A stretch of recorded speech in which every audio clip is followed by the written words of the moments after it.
cerdas, bertemu kembali bersama saya Ibu Yublina Uramboli dalam pembelajaran online kali ini. Pembelajaran hari ini kita akan sama-sama belajar tentang tensi dasar menerapkan SOP penataan produk, drink, food, fresh, dan kosmetik di supermarket. Adapun tujuan, siswa dapat menerapkan SOP penataan produk, drink, food, fresh, kosmetik di supermarket.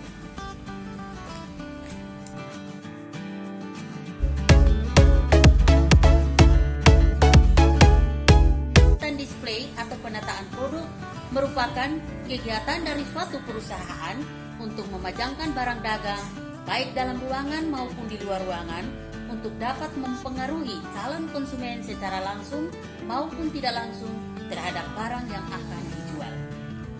Dengan demikian, display merupakan suatu peragaan untuk mempengaruhi konsumen melalui demonstrasi pemajangan barang dagangan sehingga memperoleh kesan tersendiri bagi konsumen. Pengertian dan tujuan penataan produk atau display.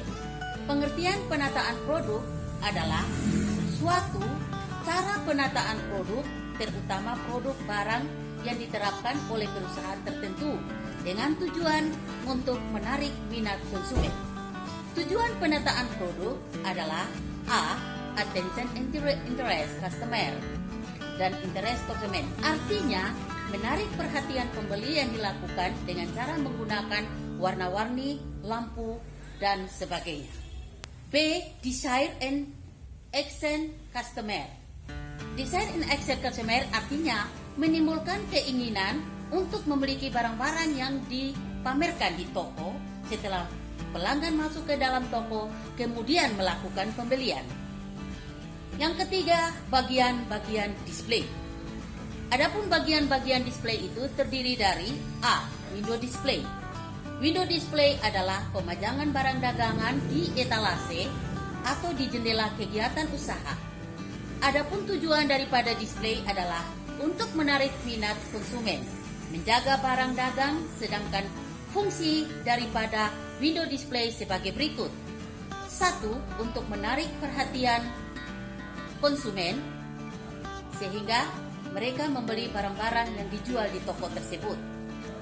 2. Menimbulkan impuls buying atau dorongan seketika. Menimbulkan daya tarik terhadap keseluruhan suasana toko, menyatakan kualitas barang baik dan ciri khas dari toko tersebut. B. Interior display. Interior display itu adalah pemajangan barang dagang di dalam toko.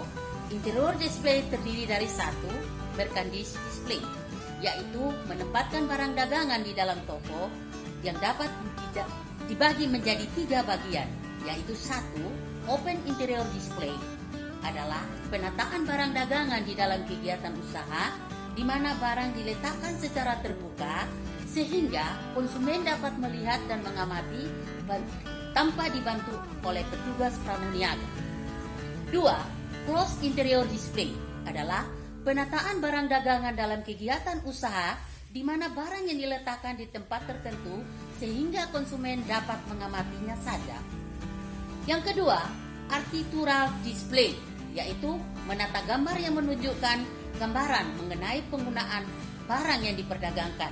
Misalnya, ruang tamu, kita memberi meja kursi atau meubiler, kamar tidur atau tempat tidur.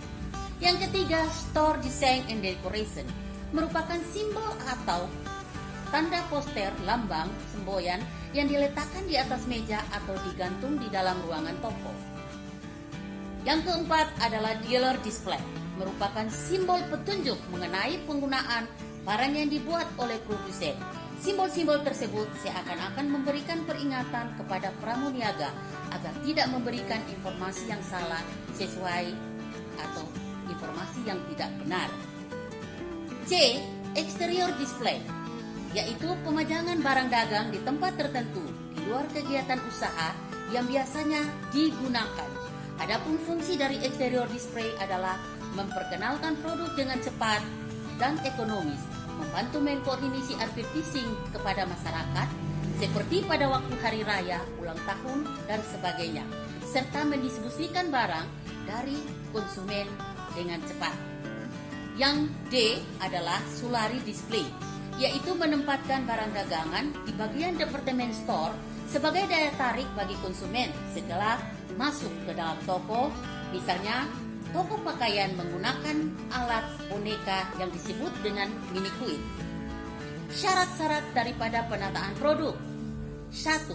Display harus mampu membuat barang-barang yang dipajang mudah dilihat, diraba, dan dijangkau. 2. Display harus memperhatikan aspek keamanan. 3. Display harus dilakukan oleh peritel dan harus informatif dan komunikatif. B. Desain. Desain produk. Produk adalah suatu gatra atau usaha untuk menentukan sejenis produk sesuai dengan keinginan konsumen. Desain atau gatra merupakan wujud lahiriah yang tampak mengenai garis atau line, warna atau color. Produk desain dihadapkan pada 3 bagian, yaitu 1. Produk dapat ditempatkan pada salah satu pasaran. 2. Produk dapat ditampilkan lebih banyak jenisnya untuk merebut lebih banyak pasaran. 3. Produk dirancang dapat ditempatkan di tengah-tengah pasaran. Tujuan daripada perusahaan menciptakan produk atau desain produk adalah sebagai berikut. 1. Menciptakan hasil produksi sesuai dengan selera konsumen. 2. Menciptakan hasil produksi berdasarkan yang disenangi oleh konsumen. Sedangkan yang ketiga, menciptakan produk mudah dipelihara. Yang kedua, proses pembuatan produk, desain atau gatra produk. Produk desain diciptakan perusahaan meliputi berbagai hal. 1. Bentuk atau warna, corak atau ukuran, model, jenis, mutu, dan sebagainya. Yang kedua adalah kualitas produk dan kuantitas produk. Yang ketiga, bahan penolong. Yang keempat, penelitian tes produk. Proses pembuatan produk, desain atau gatra. 1. Faktor teknis, yang terdiri dari 1 faktor teknis, 2 kualitas, 3 jumlah produk, 4 bahan-bahan yang akan dipergunakan, 5 struktur produksinya. Proses yang harus berubah-ubah, fleksibel, dan permanen. Faktor ekonomis. Biaya produksi harus seekonomis mungkin. Artinya, apakah benar produk yang didesain disukai oleh konsumen? Apa produk yang desain belum dirancang oleh perusahaannya? Untuk menjawab pertanyaan itu, tersedia 4 cara pendekatan. Yang 1, proses empiris, yaitu menemukan produk desain yang baru dengan survei tentang keinginan para konsumen.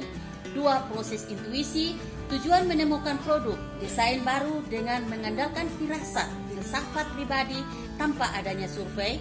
3. Proses dialektika, tujuannya untuk menemukan atribut produk desain yang sudah siap untuk dipasarkan.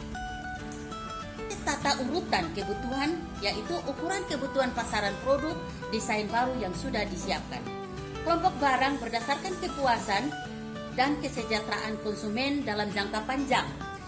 A adalah barang yang bermanfaat atau dikenal dengan solutari produk, yaitu barang-barang yang mempunyai daya tarik sangat rendah akan tetapi dapat memberikan manfaat sangat tinggi kepada konsumen dalam jangka waktu yang panjang.